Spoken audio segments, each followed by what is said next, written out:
Gente,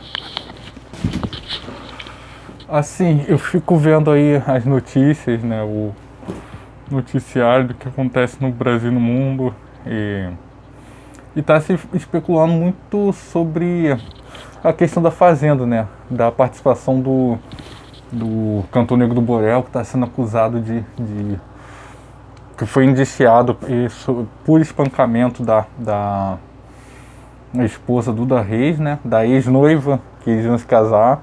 E aí apareceu mais três mulheres que disseram que ele agrediu.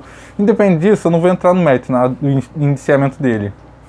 O indiciamento nada mais é do que o delegado, o presidente da investigação, né? O presidente é o delegado e ele vai lá e fala para o Ministério Público, o promotor, né? Promotor, aqui eu encontrei indícios que pode configurar crime. A ação delitiva é incumbida ao Ministério Público. E o que acontece? Toda a linha de investigação e as provas que o delegado colheu até aquele momento é enviado para o gabinete do promotor. O promotor chegou lá e analisa. Aí ele viu indiciamento de possíveis crimes. E o que ele faz? Ou ele pode arquivar a investigação, caso não seja procedente esses crimes vistos, relatados, ou então ele vai e, se ele vê indiciamento, aí ele cabe incumbir cada ação delitiva.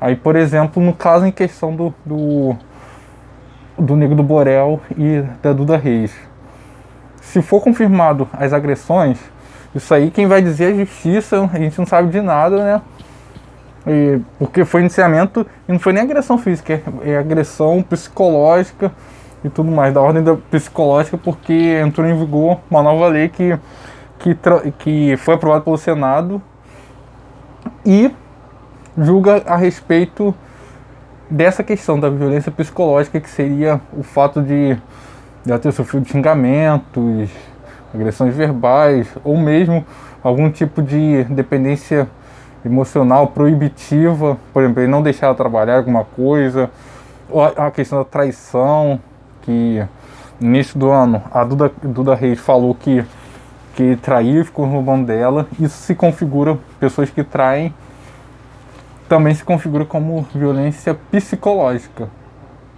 E aí, nesse caso, o que aconteceria? Dando prosseguimento a essa denúncia, ela se tornou procedente, o Ministério Público ia levar essa acusação à justiça, né? E aí teria processo de ampla defesa contraditório, como é feito em democracias desenvolvidas, em jurisprudências desenvolvidas, e mais, o Ministério Público poderia colocar as duas hipóteses de crime, né? Houvendo ilícito penal.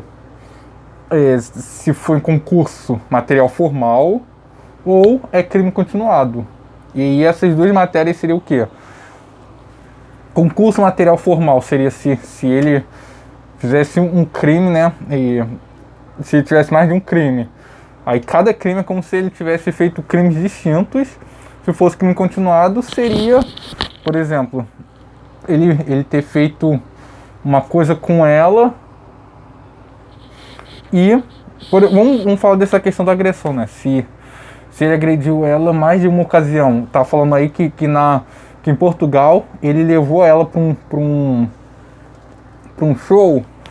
Eles estavam passando um show e ele quis deixar ela na estrada, né?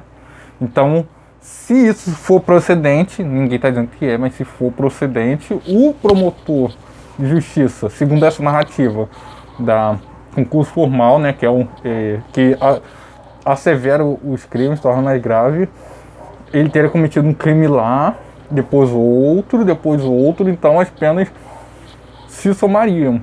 Se fosse crime continuado, é como se por exemplo, alguma besteira que ele falou para ela, alguma possível coisa que ele tivesse possivelmente feito, fosse continuação da ocorrência que aconteceu em Portugal. Então, por exemplo, se ele cometesse o crime em Portugal, ele cometeria o crime em Portugal, e aqui no Brasil seria uma continuação, né? Por exemplo, se ele fez isso há 2 anos, ele fez agora, não teria prescrito de 2 anos. Então ele faria o quê?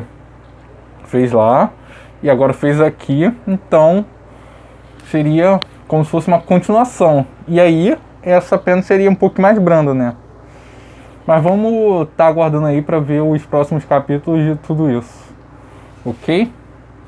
Só queria mostrar para vocês assim como é que se analisa as coisas, né? Porque esse canal aqui é feito de senso crítico, acima de tudo, ok? Valeu!